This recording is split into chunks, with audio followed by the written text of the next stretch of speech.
Hello guys, आपका मकसूदी classes में स्वागत है। जैसा कि हमने कल पढ़ा था यूक्लिड विभाजन एल्गोरिदम, तो यूक्लिड विभाजन एल्गोरिदम का एक क्वेश्चन हम और करेंगे। और जिसने भी रियल नंबर्स का पार्ट 1 नहीं देखा है वो इधर वीडियो आई बटन में मिल जाएगी आपको, तो उसे आप देख लें। ठीक है, तो हम क्वेश्चन को स्टार्ट करते हैं। तो हमारा जो क्वेश्चन है वो है संख्याएं 135 और 225 का एचसीएफ यूक्लिड विभाजन एल्गोरिथम का प्रयोग करके ज्ञात कीजिए। ठीक, तो ये तो हमारा क्वेश्चन हो गया। तो हमें दो संख्याएं दी गई हैं 135 और 225। ठीक, तो यहाँ से अब इसका सलूशन हम देखेंगे। सेम वही तरीका अप्लाइड करना है जो हमने कल किया था दो क्वेश्चनों में।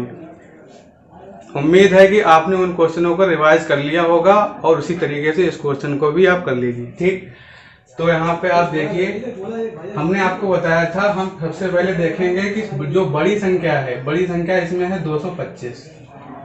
ठीक, 225 जो है वो बड़ी संख्या है और 135 छोटी है। तो जो बड़ी संख्या होती है उसे हम छोटी से भाग देते हैं। तो हम इसे भाग देंगे, तो इसे भाग दीजिए 135 से। 135 से 225 को जब भाग देंगे तो ये एक बार में जाएगा, तो ये आ जाएगा 135 एकम 135। ठीक है, जब जो सब्ट्रैक्ट करेंगे तो यहाँ पे आएगा 0 और यहाँ पे इधर 12 में से 3 जाएगा तो बचेगा 9। ठीक है, तो ये 90 हमारा शेषफल आ जाएगा। अब हम क्या करते हैं, जो शेषफल होता है उसी से भाग देते हैं जो पहले हमारा भाजक था। तो हमारा भाजक कौन था, 135। 135 को 90 से भाग दे देंगे। ठीक है, अब 90 एक बार में जाएगा तो ये आ जाएगा 90। इसे सब्ट्रैक्ट करेंगे तो ये बचेगा 5, ये बचेगा 4। ठीक, तो ये 45 शेषफल बचा है इस बार। अब हम क्या करेंगे, इस बार जो शेषफल आया है उससे 90 को भाग देंगे। तो 90 हम लिख लेंगे यहाँ पर, और 45 दो बार में काटेगा 90 को, तो हो जाएगा 45 दूनी 90। तो शेषफल इस बार हमारा कितना बचा, 0। ठीक, अब जहां पर शेषफल 0 बचता है वहीं पर हम एंड कर देते हैं और हमारा आंसर मिल जाता है।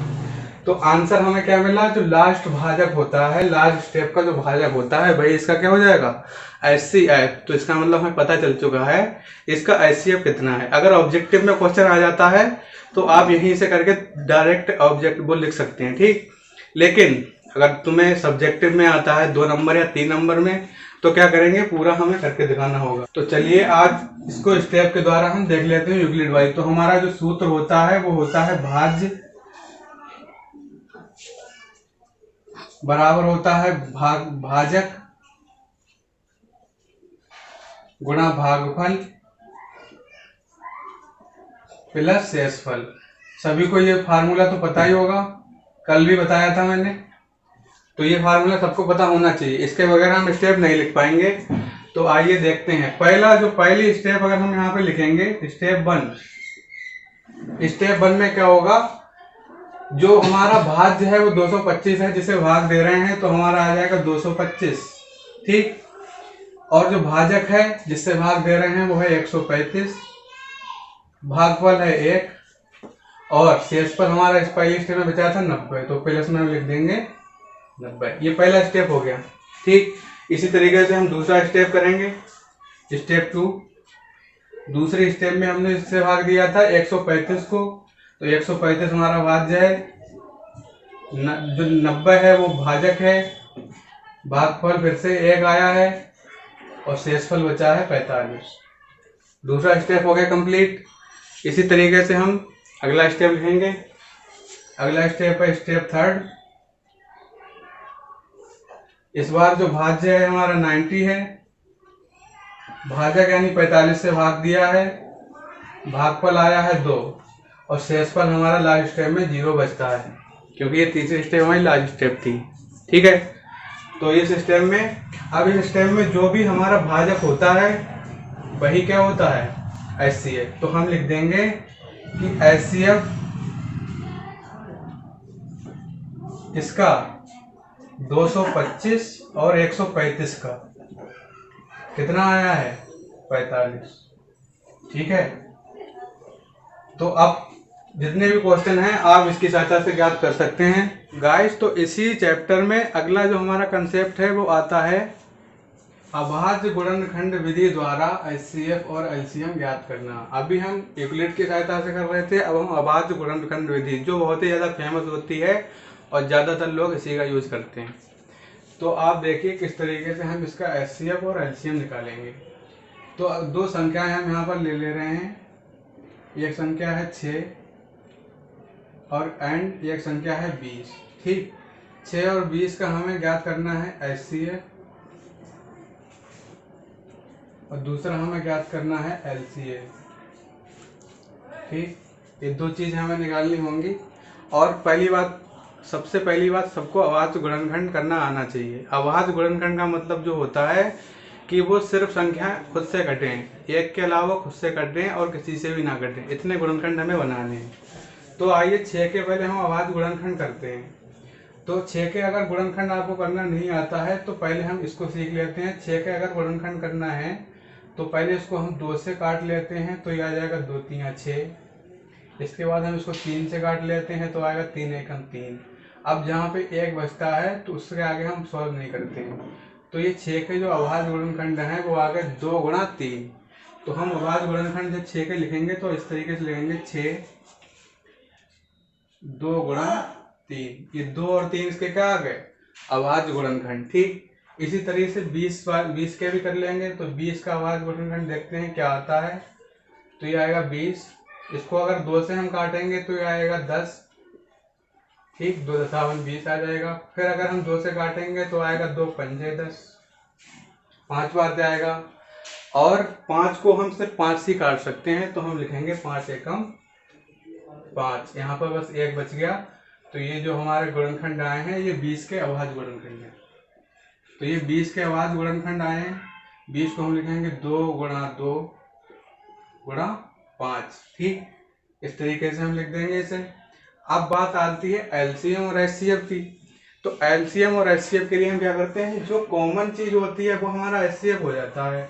अब आप देखिए इसमें यहाँ पे जो कॉमन है वो क्या है, 6 और 20 के जो गुणनखंड है उसमें कॉमन क्या है, यहाँ पे ये 2 है और यहाँ पे भी 2 है। तो बस 2 एक संख्या ऐसी है जो इन दोनों में कॉमन है, बाकी कुछ भी कॉमन नहीं है, अलग अलग है। ठीक, तो यहाँ से जो 2 कॉमन है तो वो हमारा एचसीएफ आ जाएगा। तो 6 और 20 का जो एचसीएफ है वो कितना है, 2। ठीक, और बात करें एलसीएम की, तो एलसीएम में आपको पता होना चाहिए कॉमन के अलावा जो भी एलिमेंट बचता है एक्स्ट्रा उसको भी हम इसमें लेना होता है। ठीक है, तो आप यहाँ पे लीजिए, अगर हम इसका एलसीएम निकालना चाहें, लघुत्तम समापवर्तक हिंदी में बोलते हैं इसे, तो एलसीएम कितना आ जाएगा, 2 जो कॉमन है वो हम लिखेंगे एचसीएफ। ठीक है, और बाकी इधर से कौन बचा, 3 बचा तो 3 लिख देंगे। इधर से कौन बचा, 2 बचा तो 2 लिख देंगे। इधर से 5 भी बचा है तो 5 भी लिख देंगे। तो ये हमारा एलसीएम बन जाएगा। इसको हम मल्टीप्लाई कर देंगे तो ये आ जाएगा 2 3 6 दूनी 12 पंजे 60। तो 60 इसका कितना आ जाएगा, एलसीएम। तो उम्मीद करता हूँ आपको ये चीज समझ में आई होगी। एक क्वेश्चन हम इस पे और करते हैं गाइस। इसी में अगला कंसेप्ट हमारा है कि एक फार्मूला होता है एचसीएफ और एलसीएम में एक रिलेशन होता है, 2 संख्याएं और उनका एलसीएम और एचसीएम रिलेशन। तो रिलेशन क्या है, देखिए, पहली संख्या गुणा दूसरी संख्या बराबर एलसीएम गुणा एचसीएफ। अगर ये सूत्र का हम यूज कर सकते हैं बहुत सारे सवालों को करने में। तो इसकी सहायता से देखिए 2 संख्याएं हैं, एक है 96 और जो दूसरी संख्या है वो है 404। ठीक, इन दोनों का हमें एलसीएम और एचसीएफ अगर फाइंड करना है तो एक इस फार्मूले का यूज करके भी हम कर सकते हैं। तो पहले तो हम इसके अभाज्य गुणनखंड करेंगे जैसा कि अभी हमने आपको बताया था। तो 96 के अभाज्य गुणनखंड करना है, 96 रखेंगे, इसको हम 2 से काटेंगे, 2 चौका 8, 2 अट्ठे 16, फिर 2 से काटेंगे, 2 दूनी 4, 2 चौका 8, फिर 2 से काटेंगे, 2 एकम 2, 2 दूनी 4, फिर 2 से काटेंगे, 2 छंग 12, फिर 2 से काटेंगे, 2 3 6। अब 3 जो है वो 2 से नहीं कटेगा, तो 3 को हम 3 से काटेंगे तो आएगा 3 एकम 3। तो ये हमारे 96 के अभाज्य गुणनखंड आ गए। ठीक है, तो 96 के अभाज्य गुणनखंड जो हैं वो हैं 2 गुणा 2 गुणा 2 गुणा 2 गुणा 2 गुणा 3। ठीक है, तो 2 कितनी बार है? 5 बार है, तो हम लिख सकते हैं 2 की पावर 5 गुणा 3। ये 96 का अभाज्य गुणनखंड आ गया है। और 404 का इसी तरीके से हम निकालेंगे, तो 404 का भी देखते हैं। इसको हम 2 से काटेंगे पहले, तो यह आएगा 2 दूनी 4, 0, 2 दूनी 4।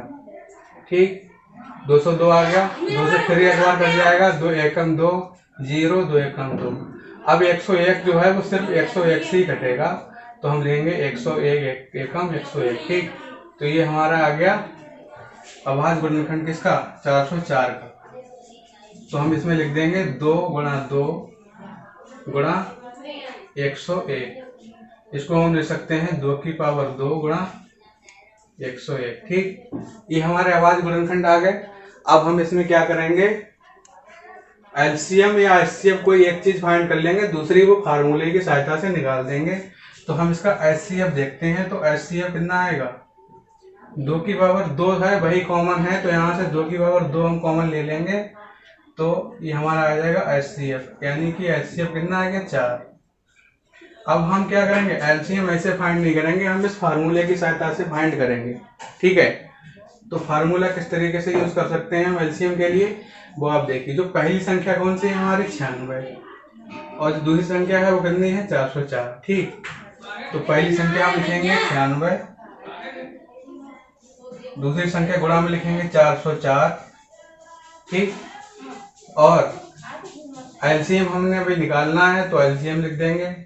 एलसीएम हमने निकाला है 4, तो उसको ऐसे लिख देंगे। ठीक, तो इस तरीके से हम इसको सॉल्व कर सकते हैं। तो ये 4 जो है इसे 96 को काटेगा, 4 दूनी 8, बचा 1, 4 चौक 16, यानी 24 बार में काट देगा। ठीक है, तो बाकी उत्तर कौन बचा? एलसीएम। तो एलसीएम फाइंड करने के लिए क्या करेंगे हम?